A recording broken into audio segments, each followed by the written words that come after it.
नमस्कार, मैं अभिजात कांडपाल। स्वागत है आपका पी फॉर पहाड़ न्यूज के खास प्रोग्राम चिंतन मंथन में। आज हम बात करने वाले हैं ऐसी शख्सियत के बारे में जिन्होंने अपने कदमों से दुर्गम पठारों, दर्रों और पहाड़ियों को पार कर दुनिया को पहली बार बताया कि ब्रह्मपुत्र और संगपो नदी अलग अलग नहीं बल्कि एक ही है।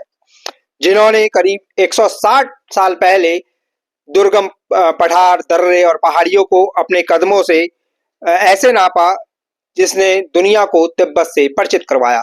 लगभग 25 लाख कदम वे चले और हर कदम की नाप ऐसी कि आधुनिक विज्ञान में के यंत्र भी फेल हो जाएं। उन्हें भी मात दी।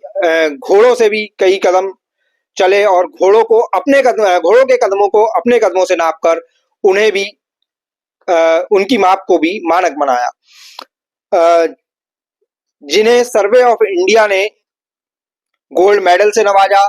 साथ ही पेरिस जियोग्राफिकल सोसाइटी का सर्वोच्च पदक और ब्रिटिश रॉयल जियोग्राफिकल सोसाइटी का पहला सर्वोच्च सम्मान भी दिया गया। ये नाम है ओरिजिनल पंडित यानी नैन सिंह रावत। दरअसल 21 अक्टूबर को नैन सिंह रावत जी की जयंती है। ऐसे में पी फॉर पहाड़ न्यूज की टीम को लगा कि उनके काम और जीवन पर बातचीत होनी चाहिए, चर्चा होनी चाहिए। भूगोल विषय के ऐसे मर्मज्ञ और विशेषज्ञ से जिन्होंने पहाड़ को सिर्फ भूखंड नहीं समझा बल्कि जिया भी है। हमारे साथ है एमबीपीजी कॉलेज हल्द्वानी के भूगोल के professor doctor B R Pant sir. Doctor Pant दिसंबर 2007 से जून 2010 तक उत्तराखंड ओपन यूनिवर्सिटी के रजिस्ट्रार रह चुके हैं और करीब 1.5 साल तक एमबीपीजी कॉलेज के प्रभारी प्राचार्य की भूमिका भी आपने निभाई है। डॉक्टर पंत की अब तक करीब 9 किताबें, 9 ही है ना सर, 9 किताबें प्रकाशित हो चुकी हैं और कई नेशनल व इंटरनेशनल जर्नल्स में आपके लेख, आपके शोध पत्र प्रकाशित हुए हैं। पर्यावरण, भूमि उपयोग और क्षेत्रीय भूगोल यानी उत्तराखंड का जो भूगोल है उस पर आपकी गहरी और मजबूत पकड़ है। आपका कार्यक्षेत्र लगभग पूरा उत्तराखंड रहा है और आपने पहाड़ को एक तरह से जिया है। उत्तराखंड पर 1985 से आप काम कर रहे हैं लगातार, कई जगहों पर जाना और भूगोल, संस्कृति, लोग को समझने की मतलब मैं मानता हूं कि मेरी समझ भी आपसे ही विकसित हुई है। जब हम विद्यार्थी होते थे बैचलर्स में तो विषय तो मेरा भूगोल नहीं रहा, लेकिन गुरुजी का सानिध्य मुझे भी मिलता रहा है लगातार। सर, स्वागत है आपका चिंतन मंथन में। Thank you. सर, शुरुआत वहीं से करते हैं जहां से कहानी शुरू होती है। नैन सिंह रावत जी के बचपन, मैरिड लाइफ और फैमिली बैकग्राउंड के बारे में कुछ बताइए। देखिए, ऐसा है कि नैन सिंह जी के जो दादा थे धामू बूढ़ा की जो 9वीं संतान थी वो थे अमर सिंह। अमर सिंह को लोग लाटा के नाम से पहचानते थे और लाटा के 5 लड़के हुए। उसमें सबसे बड़ा पहला जो हुआ वो समजांग हुआ, दूसरे नंबर में नैन सिंह हुए, नंबर तीसरे नंबर में मांगा हुआ, नंबर चौथे नंबर में गदराज और 5वें नंबर में जो थे वो थे कल्याण सिंह। लेकिन हुआ ये क्या था कि लाटा की एक शादी पहले हो चुकी थी अपने मिलम में। जब लाटा की शादी हुई तो वो नितवालों की लड़के से हुई थी, माणा के नितवालों की लड़की से। लेकिन कुछ दिनों में उसने उसके थोड़ा सा वो हो गया कि उसने वहीं कि बिलजवालों की किसी की लड़की जो थी वो सयाना लोगों के यहाँ ब्याही गई थी, उसको घर ले आया। जब उसको घर ले आया तो उसके भाई बिरादरों ने, जो उसके भाई थे, उन्होंने उसको घर से बाहर कर दिया और संपत्ति से बेदखल कर दिया। जब बेदखल हो गया, उसकी अपनी पारिवारिक संपत्ति जो है कि कुछ नहीं रही, तो लाटा जो है वहां से मूव कर गया। मुंशियारी के सामने एक गांव था गोरी के पार, भटकुड़ा गांव, और जबकि वो गांव शौकाओं का नहीं था, तो वो वहां जाकर के रहने लग गया। अब 2 पत्नियों को लेके गया था वहां, लेकिन यहाँ कहीं कोई उल्लेख नहीं मिलता है कि उन पत्नियों से उनके कोई बच्चे हुए। लेकिन बीच में क्या हुआ कि 1825 के आसपास, 24 के आसपास उसने अपनी गुहार जो है वो अंग्रेजों से लगाई कि मेरे को जमीन का हिस्सा मुझे मिलना चाहिए मिलम का। लेकिन ब्रिटिशर्स के सामने में जो इस प्रकार के चारित्रिक काम होते थे, इनमें बड़े सख्त होते थे, तो उन्होंने उसको नहीं दिया और उसकी कामयाबी नहीं मिली। कामयाबी नहीं मिलने से वो उदास होकर के, वो निष्कासित तो था ही, विस्थापित भी था, निराश होकर के उसके दोनों पत्नियों ने जो था गोरी नदी में छलांग लगा दी और आत्महत्या कर ली। अब जब आत्महत्या कर ली तो लाटा अकेले रह गया, अमर सिंह जिसको कहते थे, लाटा अकेले रह गया। तो लेकिन कुछ दिनों के बाद उसने वहीं किसी दूसरी जो है धपवाल की लड़की से जो है कि नहीं, धारचूला की किसी लड़की से जो है एक शादी कर ली। जब शादी की तो शादी लगभग 1825 के आसपास उसने शादी की, और 1826 में जो था कि उससे उसका पहला लड़का हुआ, वो है समझान। फिर 1830 में जो है कि फिर इनका नैनसिंह का जन्म हुआ। वो 20 नैनसिंह ने अपनी डायरी में ही उसका उल्लेख किया है, बाकी तिथियों का उल्लेख नहीं है। उन्होंने कहा है कि 21 अक्टूबर 1830 को उसका जन्म हुआ, और फिर 3 साल के बाद उसकी एक बहन का जन्म हुआ। उसकी शादी वहीं उन्होंने शायद जंगबंगी में या किसी में की। फिर एक मांगा करके एक भाई का जन्म और हुआ, यानी कि 1836 के आसपास। लेकिन हुआ ये कि जिसकी 1839 में इसकी भी, ये शायद जसलू इसका नाम था, इसकी डेथ हो गई। यानी कि उसने सिर्फ भटकुड़ाई देखा था, उसके जीवन लीला शादी विवाह वहीं शुरू हुआ, वहीं उसका अंत हो गया। वो माड़ा नहीं आ पाई, वो माना नहीं है, सॉरी मिलम नहीं गई। लेकिन हुआ क्या कि अब ये, क्योंकि बड़ा समजांग जो था उस समय 10 साल का था, 38 में 28 में शायद पैदा हुआ था। उसके बाद ये जो थे 7 साल के, ये थे 7-8 साल के थे नैनसिंह जी, और 4 के 4 जो थे ये अनाथ हो गए, यानी कि 3 भाई और 1 बहन अनाथ हो गए, और सबसे छोटा तो 2 ही साल का हुआ। इस स्थिति में 1839 में लाटा ने एक शादी फिर की, वहीं लोकल में वो शादी की, और वो शादी के बाद जो है कि लाटा उससे भी 2 बच्चे हुए 1840 में। फिर जो है कि गजराज सिंह और कल्याण सिंह बाद में नैनसिंह की तरह अन्वेषक बना। वैसे नैनसिंह अपने साथ ले गया उनको, कई बार कल्याण सिंह का भी नाम आता है। तो 1849 के आसपास जब लगभग 27-28 साल का वनवास लाटा को हो गया था, तो लाटा जब फिर वापस अपना मिलम आ गया। मिलम आया, लेकिन मिलम में उसको जमीन जायदाद कुछ नहीं मिली, और 1 साल बाद लाटा की मृत्यु हो गई। अब इनका बाप तो हुआ नहीं, अब माँ के साथ जो है कि ये 5 बच्चे माँ के साथ थे, 4 यानी कि 5 भाई, हाँ, एक तो घर का खर्चा, घर का काम धंधा वो करना, कई सारी चीजें थी, और उलाहनी बिरादरी की इनको जो तिरस्कृत इन लोगों को किया गया था। अब इसी बीच में इनका एक तहेरा भाई था, मानी बूढ़ा करके। वो तो बूढ़ा ने इनको मदद करने की कोशिश की कि भाई कुछ पैसा दे दें, कुछ बकरियां दे दें कि ये अपना व्यापार चलाए। लेकिन एक दिन उसकी अपनी माँ से झगड़ा हो गया, नैनसिंह का झगड़ा हो गया, तो नैनसिंह वहां से निकल पड़ा। जब मिलम से नैनसिंह ने छोड़ा, तो नैनसिंह वहां से मुंशियारी से लीलम से जो है कि सामा से बागेश्वर, फिर वो बोर बलड़ा होते हुए इधर औली बेदनी बुग्याल से होते हुए वो बद्रीनाथ पहुंचा। अंततः वो नीति माणा पहुंच गया। जब वो माणा पहुंचा तो माणा में उसने जो है कि अमरदेव सिंह वहां पर थे। उन्होंने अपने एक दिवंगत भाई की लड़की से, जो उस समय मुझे ऐसा लगता है कि नैनसिंह 20 वर्ष के हो गए थे, तो 10 साल छोटी लड़की उमती से नैनसिंह की शादी कर दी गई। नैनसिंह 3 साल तक वहां एक घर जवाई के रूप रहा। निश्चित है जब वहां रहा होगा तो उसने उनके कामों में हाथ बटाया होगा, पूरा काम किया होगा। लेकिन फाइनली क्योंकि उसको अपने घर के भाइयों की, बहनों की, माँ का उसको बार बार याद आती थी, तो वो कष्ट में होंगे, वो कैसे होंगे।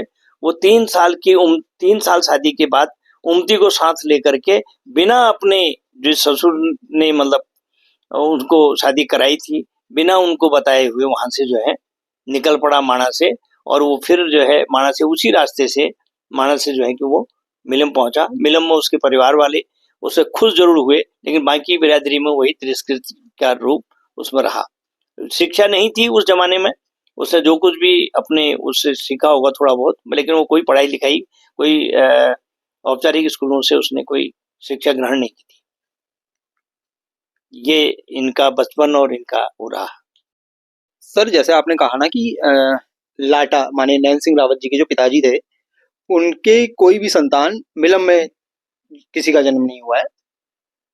लेकिन इंटरनेट पे जो हम खंगालते हैं तो उसमें कई जगह ये उल्लेख आता है, ये वर्णन आता है कि मिलम में उनका जन्म हुआ है। तो एक तो ये कंफ्यूजन थोड़ा दूर कर दीजिए, और दूसरा जब ये माणा से लौटे तो क्या ये अपनी पत्नी के साथ लौटे या अकेले लौटे?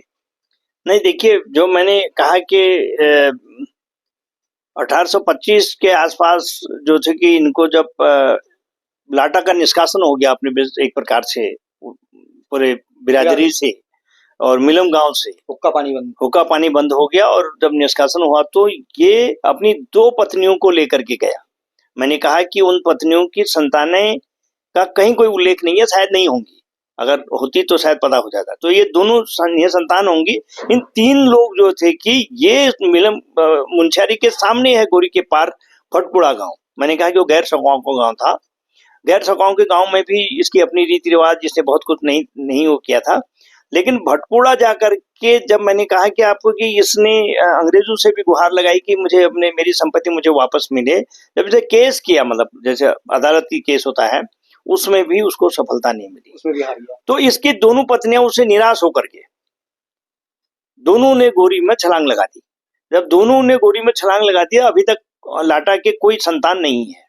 और मैंने ये कहा कि 1800 उसके बाद जब गोली में छलांग लगाई तो 1826 में इसने जो है कि दोबारा एक शादी धारचूला के एक लड़के से इसकी शादी कराई गई, धारचूला वालों से।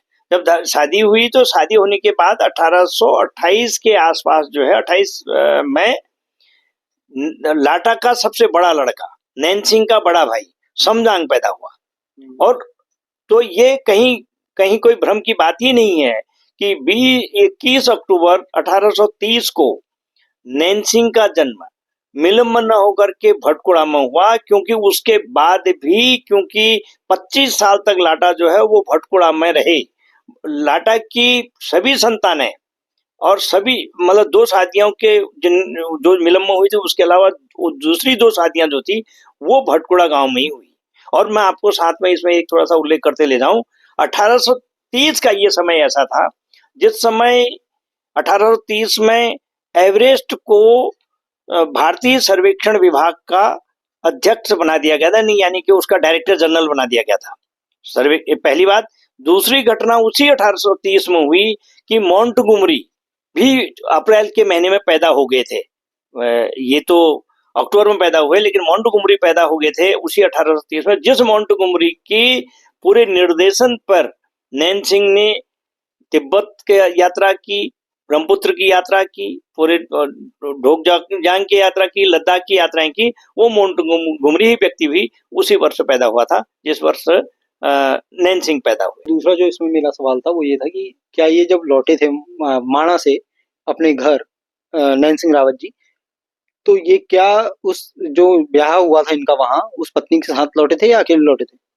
नहीं, वो तो ऐसा था कि लगभग 1851 में तो ये गए थे वहां, घर छोड़ करके। यहाँ माँ से झगड़ा हो गया था तो ये घर छोड़ करके, मैंने कहा कि उस समय कितने ग्लेशियर, कितनी नदी, कितनी झीलें क्रॉस करते हुए यह व्यक्ति बद्रीनाथ पहुंचा होगा। और बद्रीनाथ पहुंच करके मैंने कहा कि अमरदेव मारछा के घर में ये टिके वहां। और अमरदेव मारछा ने देखा कि क्योंकि वो मानी बुढ़ा का मतलब पहले ससुर थे, वो जानता था मिलम के लोगों को, तो उसने अपना एक भाई, उसका जगमू था, उस भाई दिवंगत भाई था, मतलब उसकी डेथ हो चुकी थी, उसकी एक लड़की थी उमती। उमती जबकि नैनसिंह से 10 साल छोटे थी और उसमें उसकी शादी कर दी। लेकिन जब वो वहां से उमती मतलब जब उसको लगा कि मुझे वापस अपने मिलम जाना चाहिए, बिना किसी को अपने प्रोग्राम को बताए हुए वो उमती को साथ लेके गया। उमती को वहां नहीं छोड़ा, उमती को साथ लेकर के गया।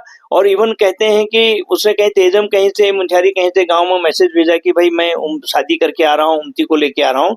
तो वो उल्लास उसके घर में तो जरूर था, लेकिन गांव में उसको बहुत उसने नहीं किया। और उसने गांव को इसलिए करने गया कि मैं बड़े खानदान की लड़की के साथ शादी करके आ रहा हूँ, ये वो जताना चाहता था गांव में। फिर वो अपना वापस मिलम पहुंच गया था, उमती को लेके साथ गया। सर, नैनसिंह रावत जी को ओरिजिनल पंडित कहा जाता है और उनका नाम पंडितों का पंडित भी है। ये सिर्फ उपाधि थी या उनके ज्ञान और सटीकता की पहचान भी थी?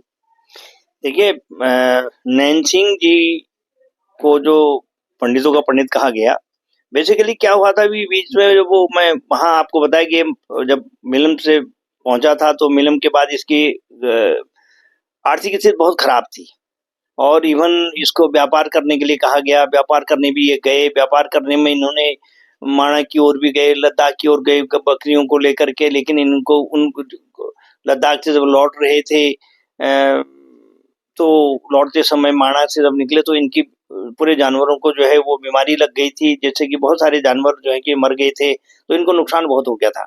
नुकसान हुआ तो बीच में इनका एक भाई कहीं इनको पता चला, तो भाई कहीं काम कुछ करता था, तो बीच में ये कुछ लद्दाख और हिमाचल के इलाके में सर्वे करने गए थे। सर्वे करने के बाद भी उस समय, क्योंकि माणी जो था इनके साथ साथ माणी कंपासी जिनका नाम हुआ बाद में, वो इनको साथ ले गए, लेकिन उस समय इसके साथ व्यवहार बहुत बढ़िया नहीं हुआ क्योंकि घर से तिरस्कृत थे ये लोग।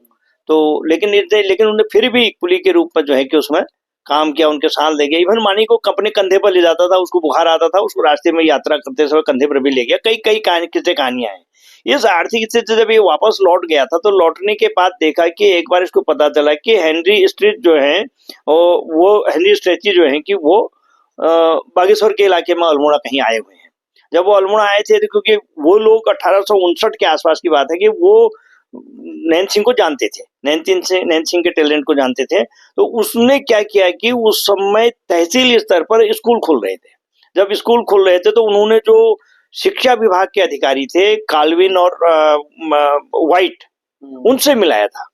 उनसे मिलाया तो क्योंकि ये औपचारिक शिक्षा इसकी कुछ नहीं थी, तो औपचारिक शिक्षा नहीं थी, तो क्या हुआ कि जब मिलम में नया नया तहसील स्तर पर एक स्कूल खुल रहा था, प्राइमरी स्कूल खुला, तो इसको मुदर्रिस की नौकरी पर जो है बच्चों को पढ़ाने का काम दिया गया। एक अध्यापक कहिए उसको, टीचर हो गया। लेकिन टीचर होने पर भी गांव वालों ने बहुत इसका विरोध किया और विरोधी सी उसी निष्कासन और विस्थाप जो इनका था पहले से पिताजी ने जो किया था उसका इनको बड़ा वो करना पड़ा। लेकिन नैन सिंह ही वह व्यक्ति था जिसने मिलम की पहली पीढ़ी को साक्षर किया, पढ़ाया। और ये लगभग मुझे ऐसा लगता है कि 1859 में जो है कि इन्होंने पढ़ाना शुरू किया। उसी समय जैसे ही बागेश्वरी हेनरी स्ट्रीट से इनको मिलाया था शिक्षा अधिकारी से, वैसे इन्होंने वहां से स्कूल में पढ़ाना शुरू किया। 59 में पढ़ाना शुरू किया, लेकिन हुआ क्या उसके बाद की लगभग ये विरोध तो हो ही रहा था, लेकिन उसके बाद इनको लगा, ब्रिटिशर्स को लगा कि भाई ये ठीक है, इनको तो एक नया स्कूल धारचूला में खोलना होगा। तो ये वहां से जो है कि धारचूला चले गए। धारचूला इनको भेजा गया पढ़ाने के लिए। धारचूला में नया स्कूल खुला और धारचूला जब जो खुला था वहीं ये अपने भाइयों को और बहन को भी ले गए साथ में, भाई कल्याण सिंह को भी ले गए वहां। तो कुछ दिन ये वहां रहे, लेकिन इन्हें लगा कि लेकिन उसके बावजूद भी प्रॉब्लम क्या थी कि इनका जो संकट था गरीबी का, कर्ज का, वो कर्ज इनका निपट नहीं रहा था। इनको आर्थिक स्थिति में बड़ी जरूरत थी। तो जब नहीं हो पाया तो फिर वो इन्होंने अपने उन लोगों से बात की, जो ब्रिटिशर्स लोग थे वो इसको बहुत अच्छा मानते थे, विश्वास करते थे। तो उन्होंने कहा भाई देख ऐसा है कि अब अगर तुझे ऐसा करना है तो एक वो हो रहा है देहरादून में सर्वे ऑफ इंडिया में कुछ ट्रेनिंग कोर्स है और वहां तुझे 40 रुपया पर मंथ दिया जाएगा, तो तुम जो है कि तुम देहरादून चले जाओ। तो वहां क्योंकि इसे पंडिताई यानी कि स्कूल में पढ़ाना अध्यापकीगिरी तो इसकी पूरी नहीं हुई थी मतलब, लेकिन उसी पैसे के उस वजह से जो है ये 1863 में जो था वो देहरादून पहुंच गए। और देहरादून पहुंचने के बाद जो है कि माउंटगोमरी देहरादून में थे, जिन्होंने माउंटगोमरी ने इनको जो है कि पूरे के पूरे जो इक्विपमेंट थे इनकी यात्रा के समय जो है वो सारी शिक्षा दी। लेकिन जहाँ पंडितों का पंडित करने की बात है, जब इनकी यात्राएं बहुत हो गई थी, इन्होंने तिब्बत लहासा यात्रा कर ली थी, तिब्बत की जानकारी रॉयल ज्योग्राफिकल सोसाइटी और एशियाटिक रिसर्च जर्नल में इनके इस इलाके के बारे में पेपर आ गए थे, स्ट्रेची के द्वारा या माउंटगोमरी के द्वारा जो छपे हुए थे। तो फिर हेनरी यूल ने रॉयल ज्योग्राफिकल सोसाइटी को रिकमेंड किया, संस्तुत किया कि भाई देखो अगर यह व्यक्ति अगर ब्रिटिशर्स होता तो इसको आप कब के पुरस्कृत कर दिए होते, लेकिन आपने इसको अभी तक जो है पुरस्कृत नहीं किया, तो ये तो पंडितों का पंडित है। तो इन्होंने वहां लिखा था हेनरी यूल ने जो है रॉयल ज्योग्राफिकल सोसाइटी के सर रदरफोर्ड को, जो उसके चेयरमैन थे उस समय, कि उसमें कहा कि पंडितों का पंडित कहते हुए उसकी तुलना जो है कि अनेक अन्य सर्वेक्षणों से की जिनको की पुरस्कार पहले से दे दिया था। और उन्होंने कहा कि नैन सिंह का योगदान कम नहीं है, इसलिए इसको मेडल मिलना चाहिए संस्तुत करने के लिए।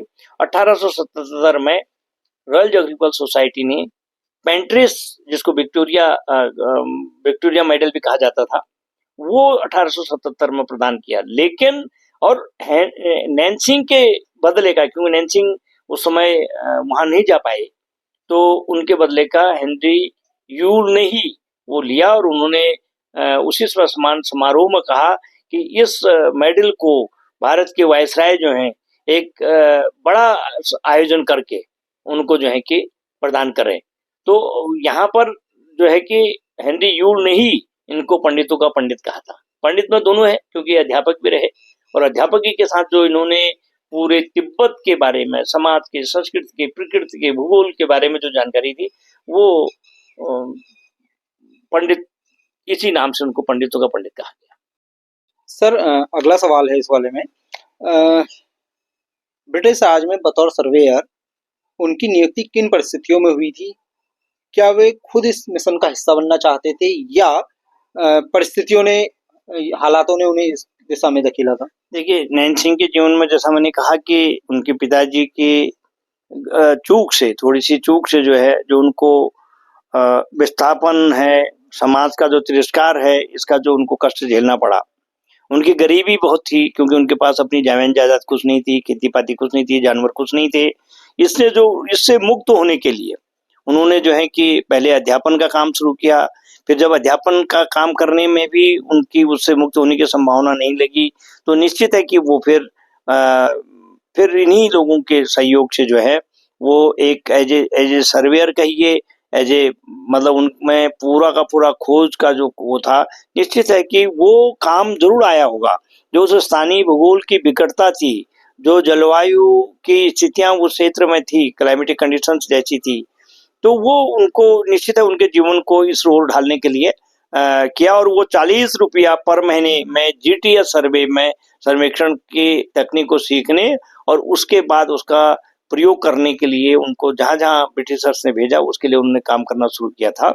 और यही उनको अगर कहा जाए कि वो सर्वेयर के बजाय खोजकर्ता या भूगोलवेत्ता उसी ने बनाया उनको, लेकिन वो पहले वो सर्वेयर ही थे, क्योंकि उनकी रोजी रोटी का सवाल था, परिवार को पालने का सवाल था, वो बने। और अगर हम ये कहते हैं कि खोजकर्ता या भूगोलवेत्ता या अन्य किसी प्रकार के समाज विज्ञानी, वो उसके बाद का है। सर क्या आपको लगता है कि उन्हें ब्रिटिश सर्वेयर के दायरे में सीमित कर देना उनके असली योगदान के साथ अन्याय हो रहा है? नहीं, देखिए, ब्रिटिश सर्वेयर अगर आप कहें तो खुले तो वहीं से, जीवन की जो उनकी शुरुआत आई, वो ब्रिटिश अगर उनको अपने साथ नहीं भेजते या उनको ट्रेनिंग नहीं देते, तो वो व्यक्ति के ने जो उसने उस क्षेत्र का, किसी भी क्षेत्र का, अब ऐसा नहीं कह सकते उन्होंने तिब्बत का किया। वो जब नेपाल से निकले, नेपाल से यात्रा करते, तो उन्होंने नेपाल का भी अध्ययन किया। नेपाल के जिन दर्रों के माध्यम से गए, भारत के जिन दर्रों के माध्यम से गए, लद्दाख के जिन क्षेत्रों से गए, उन्होंने पूरी उन क्षेत्र के समाज, भूगोल, संस्कृति को, इवन बताइए कि वो जिन नदियों को क्रॉस करते थे, जिन पहाड़ियों को क्रॉस करते थे, उनकी ऊंचाइयों को, उनके अक्षांश देशांतर को साथ लेते हुए वो गए। तो उनको सर्वेयर तो मतलब अगर शुरुआत तो उन्हीं ने की, लेकिन उन्हें उसी में बांध देना अपने आप में पर्याप्त नहीं है। उन्होंने पूरा एक होलिस्टिक अप्रोच अपना करके अध्ययन किया था।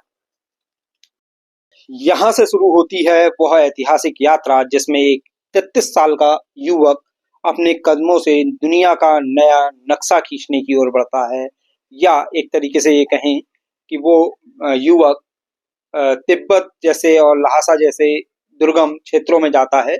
जो मेरी जानकारी है उसके हिसाब से ज्यादातर यात्राएं जाड़ों के समय में हुई हैं और अलग अलग रूप में हुई हैं, माने रूप भी बदलना पड़ा, कई कठिनाइयां आई, उन पे भी हम बात करेंगे आगे सर से। दरअसल ये बातचीत ज़्यादा लंबी हो रही है, जिसके कारण हमने और हमारी टीम ने इसे 2 हिस्सों में पब्लिश करने का फैसला लिया है। बोझिल हो जाती हैं वरना लंबी वीडियोस, ये कई व्यूअर्स की राय पर्सनली मुझे मिली है। अगले एपिसोड में जानेंगे हम कि पंडित नैन सिंह रावत ने कैसे वो कठिन यात्राएं की, किन यंत्रों का यूज किया और क्या क्या उनके सामने कठिनाइयां आई, और क्या उनके सर्वे की तुलना जीपीएस के सर्वे से की जा सकती है, जीपीएस कमतर होता है या नैन सिंह रावत की जो यात्राएं हैं उनका जो उन्होंने उपकरण यूज किए उनको कमतर आंकते हैं।